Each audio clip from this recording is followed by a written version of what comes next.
అందరికీ నమస్కారం. Welcome to my channel. నేను మీ అనూష.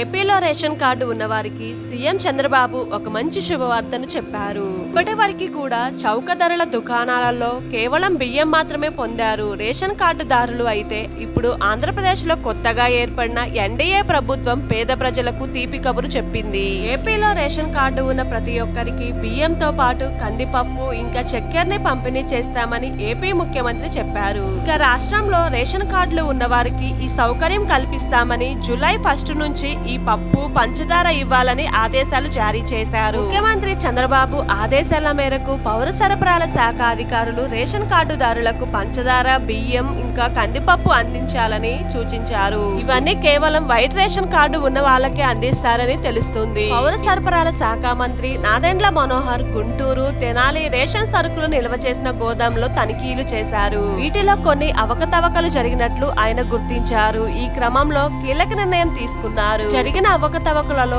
పంచదార, కందిపప్పు, నూనె వంటి సరుకులు 50 నుంచి 100 గ్రాములు తక్కువ బరువు ఉన్నట్లు ఆయన గుర్తించారు. ఇక నుంచి ఏపీలో రేషన్ కార్డు ఉన్న ప్రతి ఒక్కరికి పంచదార, బియ్యం, కందిపప్పు ఇవ్వనున్నట్లు ఏపీ సీఎం ముఖ్యమంత్రి తెలిపారు.